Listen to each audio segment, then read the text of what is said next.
If you told me the worst day of my life wasn't the day my mother passed away, I would have called you a liar. But grief has a funny way of blinding you.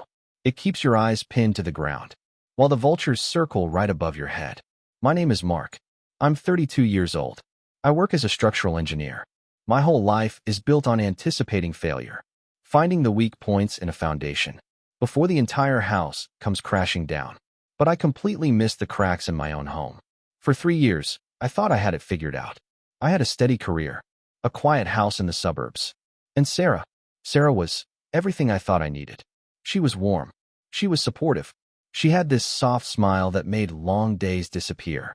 We were talking about rings, about setting dates, about building a future together.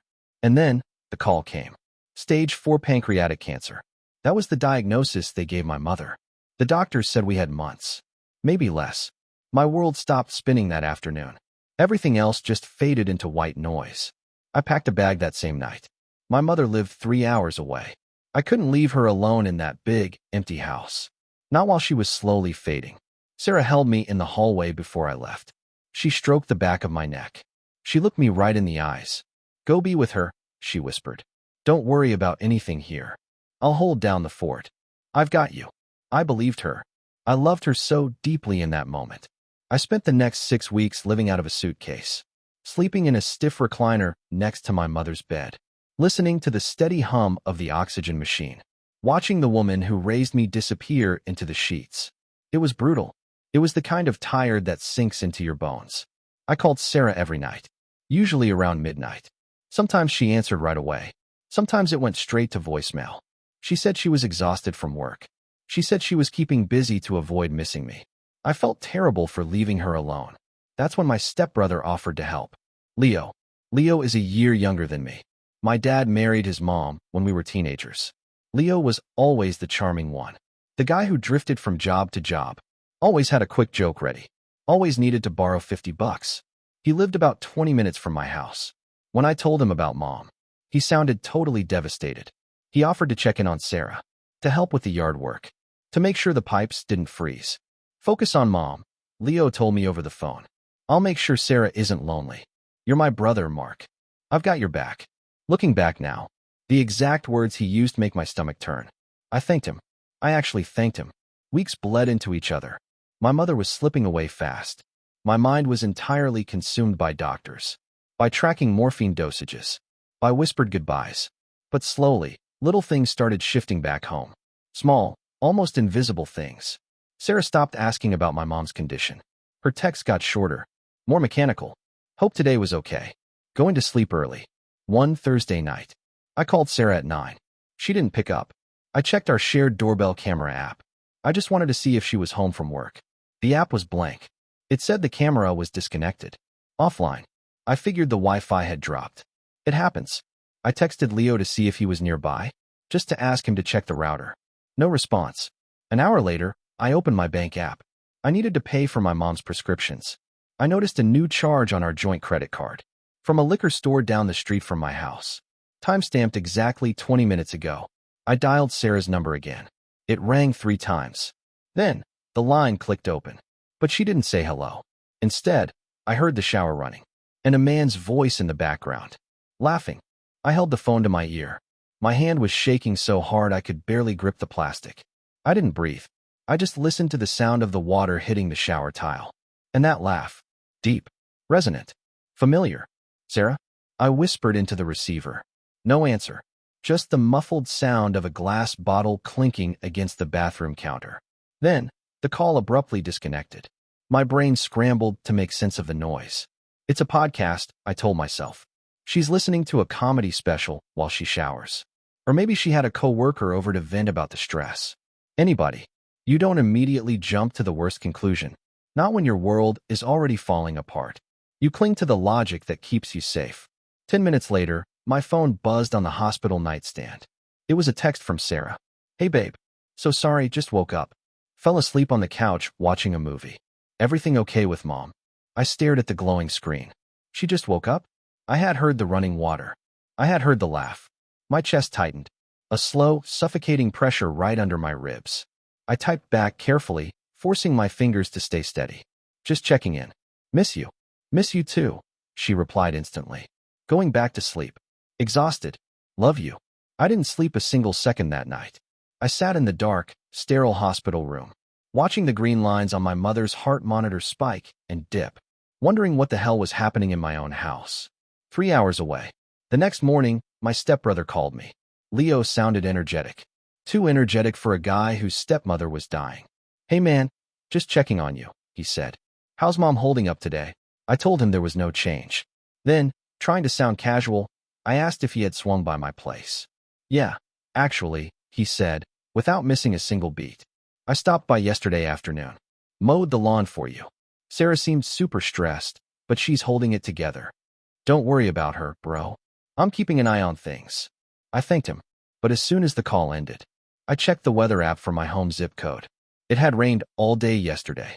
Torrential, flooding downpours. Nobody mows a lawn in a thunderstorm.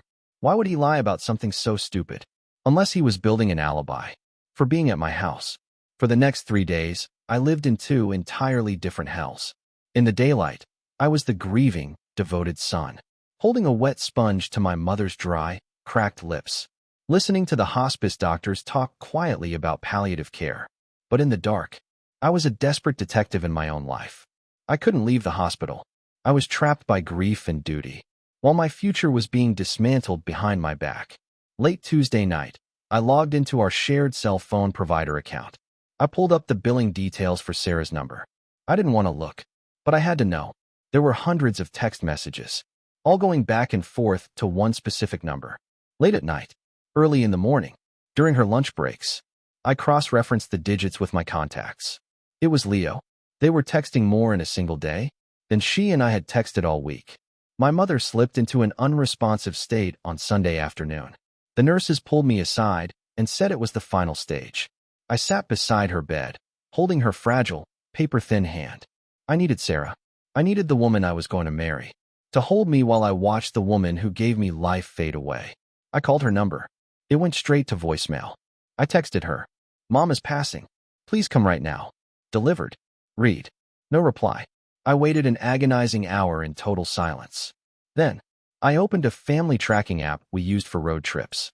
Sarah had always kept her location shared for safety. She must have forgotten to turn it off. I watched the map load. Her blue dot wasn't at our house. It wasn't at her office. It was parked right in Leo's driveway. I stared at that little blue dot, glowing bright on my phone screen, resting perfectly over my stepbrother's address. My chest didn't heave. I didn't cry. Instead, a strange, freezing calm washed over me that makes you completely numb to the pain. I sat back down in the plastic chair. I took my mother's hand in mine. Her breathing was terribly shallow now. Long, agonizing pauses between every inhale. I focused entirely on her.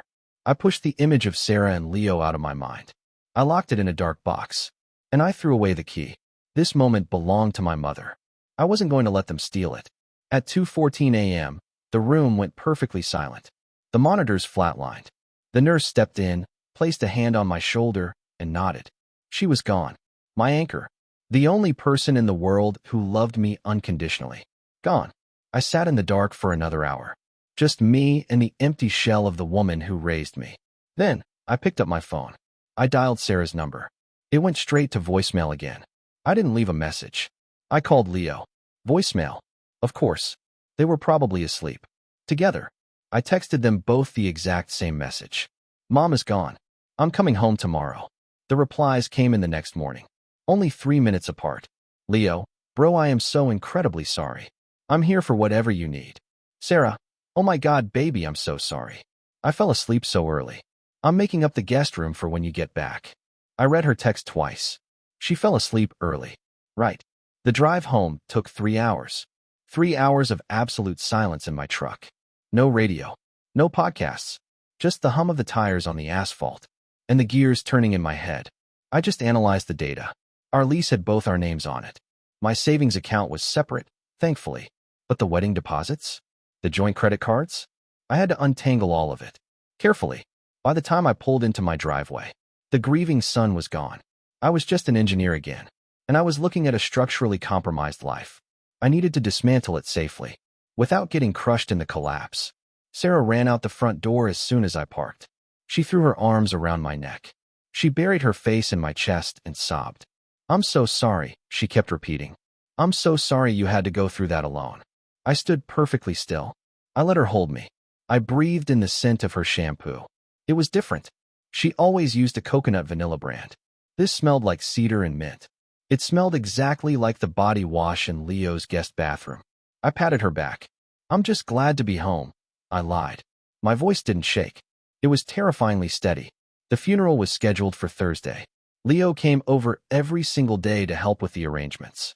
He played the role of the grieving stepbrother perfectly. He brought casseroles. He ordered the floral wreaths. He handed me beers.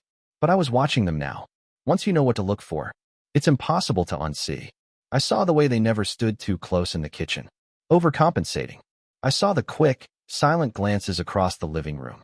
I noticed how Sarah's phone was suddenly always face down, always on silent. On the day of the funeral, the house was packed. Family, friends, old neighbors. I was exhausted, functioning on pure adrenaline and black coffee. After the reception, people started filtering out. I went upstairs to use the master bathroom. The door was cracked open, just an inch. I was about to push it when I heard a whisper. "You need to stop," Sarah was saying. "He's right downstairs." "I don't care," Leo whispered back. "I missed you." I froze in the dim hallway, my hand hovering right over the cold brass doorknob.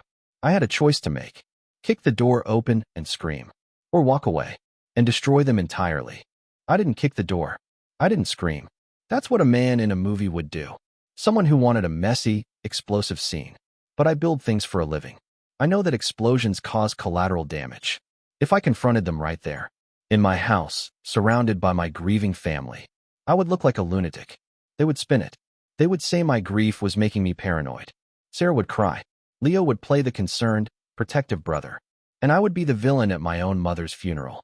So, I took my hand off the brass knob. I took a slow, silent step backward, and I walked right back down the stairs. I went into the kitchen. I grabbed a trash bag, and I started clearing away the paper plates. 10 minutes later, they finally came downstairs. They walked into the kitchen together, standing exactly 3 feet apart. The perfect, respectful distance. Sarah touched my arm lightly. "Do you want me to make you some tea?" she asked. Her voice was dripping with fake sympathy. I looked at her. I looked right into those eyes I used to trust. "No, thank you," I said softly. "I'm just going to focus on cleaning up." Leo nodded solemnly. "I'll help you take out the trash, bro." The sheer audacity of it. Standing in my kitchen, eating the food my neighbors brought, pretending to mourn the woman who treated Leo like a son, while actively dismantling my life behind my back. It took every ounce of discipline I had, not to break a glass over the counter. For the next 3 weeks, I played my part. I was the broken, exhausted fiancé. I went to work. I came home. I sat on the couch and stared at the television. I let Sarah think she was carrying the weight of the household. I let Leo come over and check on us. They thought I was entirely numb. They thought grief had made me blind. But I wasn't blind. I was busy. Every day on my lunch break, I made calls. I spoke to my landlord. Our lease was up for renewal in exactly 40 days. Sarah thought I had already signed the extension. I hadn't. I told the property manager I would be vacating. I made sure my name was completely removed from the paperwork. If Sarah wanted to stay, she would have to qualify for the rent on her own, which she couldn't. Then, I went to the bank. We had a joint savings account for the wedding. There was $22,000 in it. Exactly $18,000 of that was my money.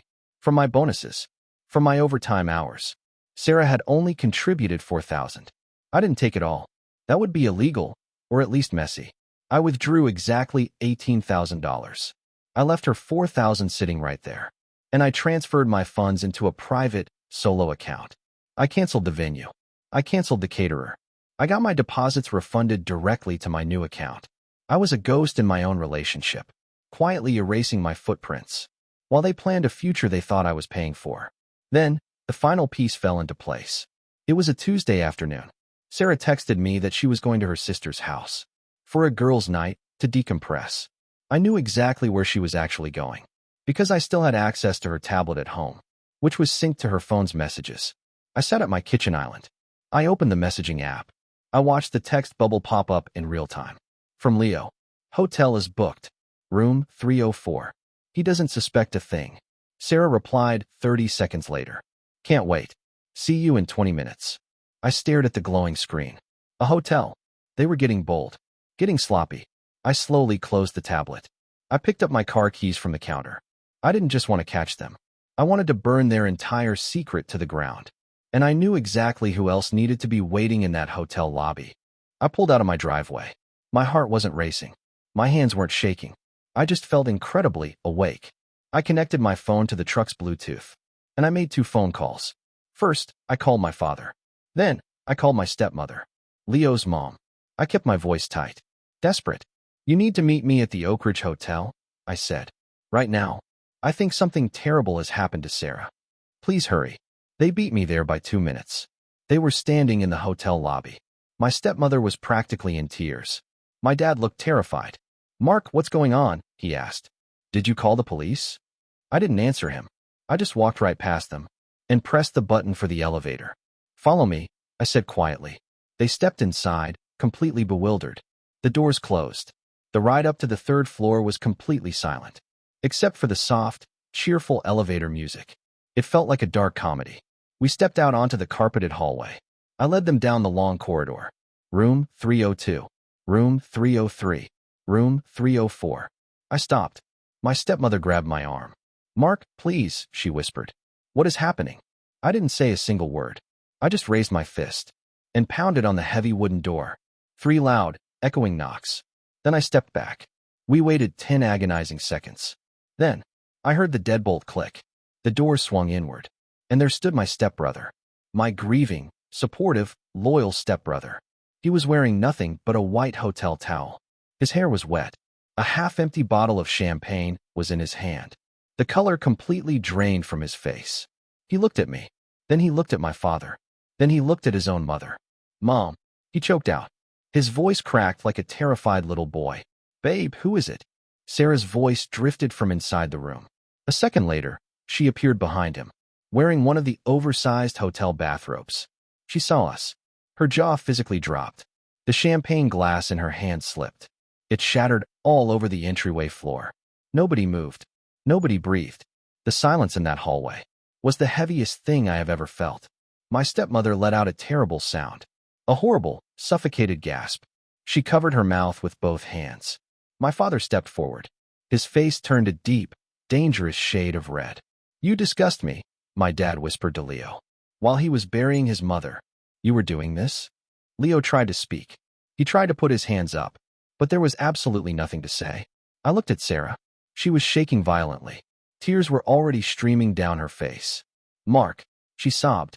Mark, please let me explain. It just happened. We didn't mean to. I looked at her, and I felt absolutely nothing. The wedding is canceled, I said. My voice was completely flat. The venue deposits are back in my private account. My name is off the house lease. I packed my bags this morning. Sarah's eyes widened in sheer panic. What? She gasped. Where am I supposed to go? How am I supposed to pay for the house? I looked at Leo. Ask him, I said quietly. He's got your back. I turned around, and I walked back down the hallway. I didn't look back. I didn't listen to Sarah screaming my name. I didn't listen to my stepmother sobbing, or my father shouting at his stepson. I just pressed the elevator button. The doors opened. I stepped inside, and I went down to the lobby alone. It's been 6 months since that day. I never spoke to either of them again. I heard through my dad that Sarah got evicted. Leo tried to move her into his tiny apartment, but they broke up a month later. Turns out, cheaters don't actually trust each other. My life is quiet now. I live in a new city. I have a new job. Sometimes, I sit on my balcony at night. I look up at the stars, and I think about my mom. I think she'd be proud of me, not because of the revenge, but because when my house started to collapse, I didn't let it bury me.